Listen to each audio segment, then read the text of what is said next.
Alors que le monde semblait évoluer vers un multilatéralisme apaisé, une série de décisions politiques prises récemment par les États-Unis ravivent des tensions profondes entre Washington et ses partenaires traditionnels en Europe.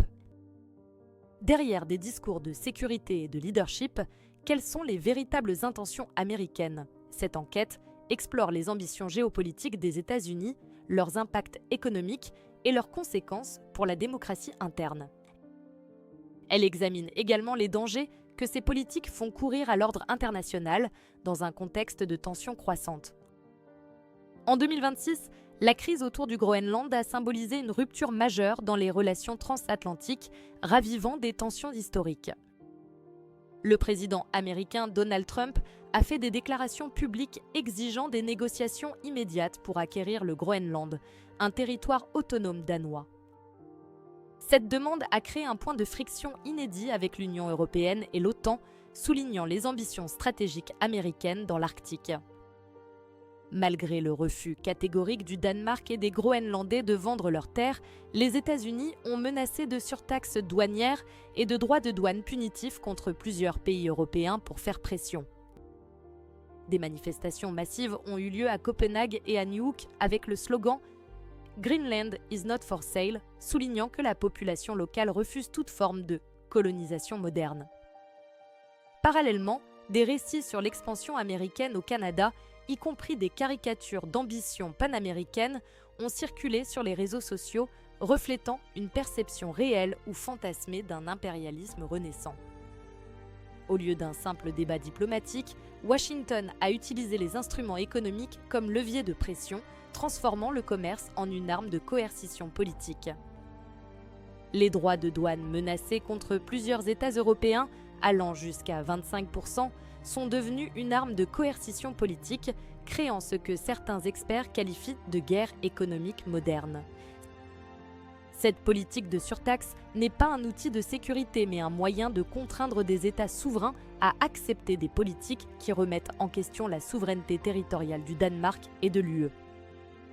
Le Parlement européen a même gelé la ratification d'un accord commercial UE-États-Unis en réponse aux menaces tarifaires, marquant une escalade des tensions.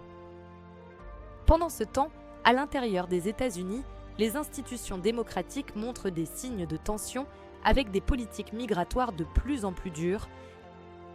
Les pratiques de l'agence ICE sont de plus en plus critiquées pour leur violation des droits humains, avec plus de 510 000 détentions en 2023.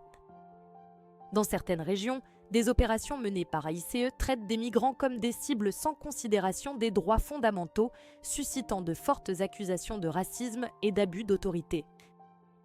Ces méthodes ont non seulement un impact dévastateur sur des communautés fragiles, mais elles fragilisent aussi la cohésion démocratique en normalisant des pratiques dangereusement autoritaires. La scène internationale n'a pas été épargnée. Au Forum économique mondial à Davos, des tensions éclatantes ont mis en lumière la fracture entre les États-Unis et leurs partenaires traditionnels. Lors de son discours à Davos, le président américain a suscité une réaction froide, agrémentée de critiques pour ses positions nationalistes et ses attaques implicites contre des alliés européens. Des divergences profondes ont émergé, notamment autour des questions de sécurité mondiale et de leadership économique, avec une baisse de 60% de la confiance multilatérale en 2025. En début d'année 2026, les États-Unis ont lancé une opération militaire contre le Venezuela qui a abouti à la capture du président Nicolás Maduro. Cette intervention a été présentée par Washington comme une opération de justice, mais pour beaucoup de gouvernements et d'analystes internationaux, c'est un exemple manifeste d'interventionnisme impérialiste. Les forces américaines ont capturé le président vénézuélien et l'ont amené à New York pour y faire face à des accusations criminelles, tout en cherchant à contrôler l'industrie pétrolière du pays. La saisie de multiples navires pétroliers liés au commerce vénézuélien fait partie d'une stratégie expansive pour contrôler l'énergie et les ressources au profit des intérêts américains. Cela alerte sur un précédent: si un chef d'État comme Maduro peut être capturé, aucune souveraineté n'est à l'abri quand les intérêts stratégiques sont en jeu. Au Moyen-Orient et en Afrique, la politique étrangère américaine a laissé un héritage de conflits. Irak, Afghanistan, Liban, Gaza, des zones entières dévastées par des interventions directes ou indirectes. Dans des conflits comme ceux-ci, le silence de l'Occident face aux violations des droits humains ou aux interventions militaires a contribué à la perpétuation du chaos. L'absence de réaction forte ou coordonnée a permis à des stratégies militaires unilatérales de s'installer durablement avec des conséquences humanitaires énormes, déplaçant plus de 40 millions de personnes. Ce qui se joue aujourd'hui n'est pas seulement une rivalité politique ou économique, mais une redéfinition des rapports de force internationaux. Entre ambition territoriale, instruments économiques transformés en armes, dérives démocratiques internes et interventions militaires, le monde est à un tournant dangereux. Si l'Occident ne questionne pas ses politiques aujourd'hui, demain ce pourrait être une autre nation ou un autre peuple qui subira ces politiques sans défense, avec 62% des Européens considérant les États-Unis comme une menace. Don't forget to subscribe and leave a like.